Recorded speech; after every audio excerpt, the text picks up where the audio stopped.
Hey everyone, Ryan here at eTrailer. Today in our 2018 Winnebago Vista Motorhome, we're going to be checking out the Roadmaster Nighthawk Tow Bar.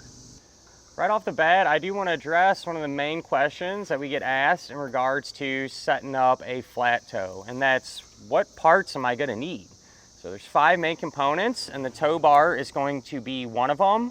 The other 4 are going to include your base plate, your safety cables, your tow bar wiring, as well as your supplemental braking system. With that said, when it comes to picking out a tow bar, it's a really important decision because, this is responsible for a lot of the work. It's got to keep the front of your vehicle paired up to the back of your motorhome. And so you want something that is going to be easy to use and figure out and pull your vehicle straight down the road. And with the Nighthawk, it's definitely more of a premier type tow bar. And it's going to definitely check both of those boxes. And in all honesty, this is one that I recommend a lot. It's one of my favorites. It's really manageable.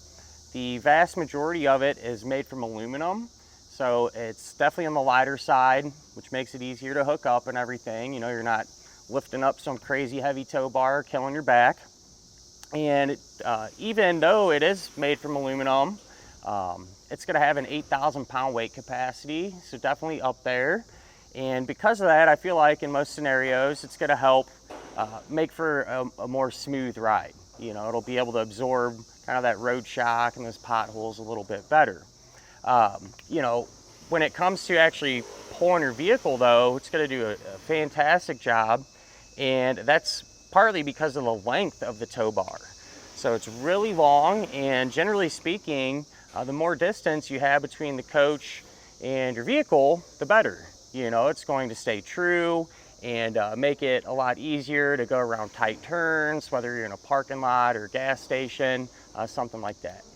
When it comes to connecting the tow bar to the base plate, extremely straightforward. Just have a clip and a pin. That's how you disconnect it.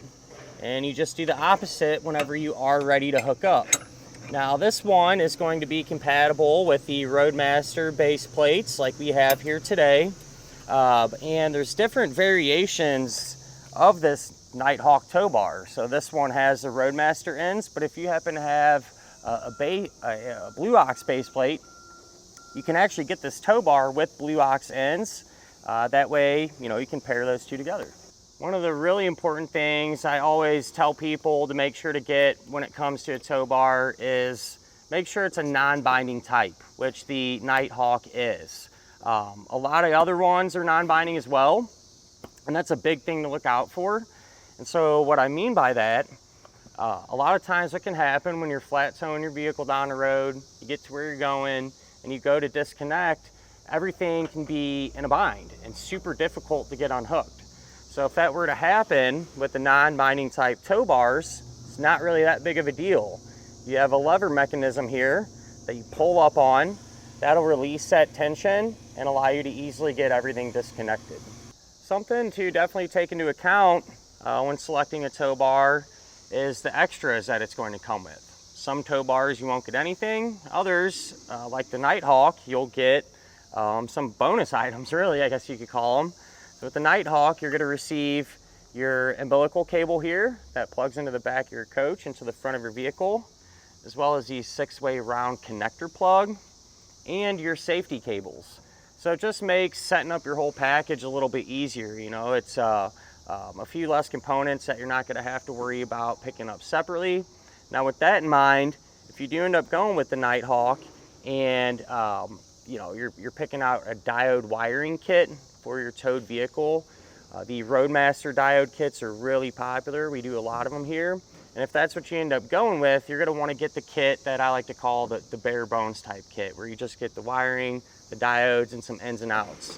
And I say it because with a Nighthawk, since you already have these umbilical and the connector, you don't need to buy a kit that has those as well. You know what I mean? So save yourself a little bit of time there. On the side here, there are built-in LEDs, so whenever you have your tail lights on, these will be illuminated, so you get a little extra safety feature there. And to compare this tow bar to some of the other ones, last week I actually just dealt with what's called the Blue Ox Ascent tow bar, and I really liked it. I feel like it was, you know, right on par with the Nighthawk. You know, that one was made from aluminum too. I believe it was a little bit lighter even than the Nighthawk, which is pretty impressive because this is really manageable. And it shared a lot of the same features. You know, it was non-binding. That one came with safety cables, but it didn't come with the electrical cable. And it looked awesome too. You know, they're very similar lengths, so you couldn't really go wrong with either one of those. With that said, you know, that was another premier type tow bar. If you're kind of just getting into this or looking for something maybe a little more economical, an awesome option would be the etrailer.com SD tow bars. They're really nice, and you get some extras and all those main really important features like we talked about.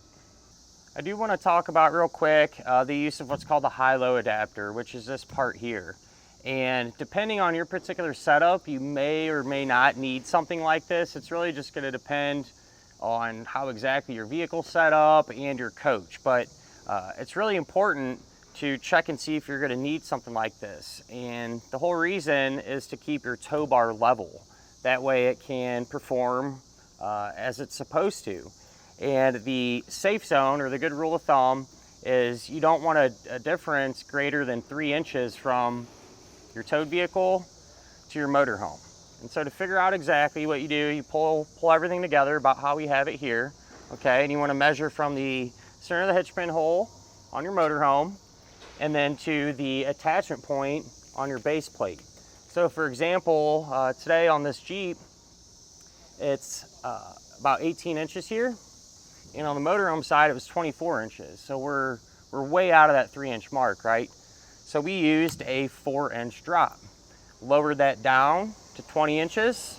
We're within that 3-inch safe zone now at 20 and 18, and our tow bar can ride level. Whenever you're not going to be flat towing your vehicle down the road, you can store the tow bar on the back of your coach, either temporarily or permanently for that matter. And once you unhook, it folds up into itself and you can rotate it to either side, so whatever works best for you. And you know, something I always like to recommend, especially for those of you that are going to be keeping this back here a lot, is to use a locking hitch pin. That way it'll be secured to the hitch on your motorhome, as well as a bag or a cover that you can put over this. That way to help keep your investment protected. When it comes down to it, like I said, one of my favorite tow bars. It does everything you'd expect it to, and one you really cannot go wrong with. But with all that said, I think that'll about do it for our look at of the Roadmaster Nighthawk tow bar.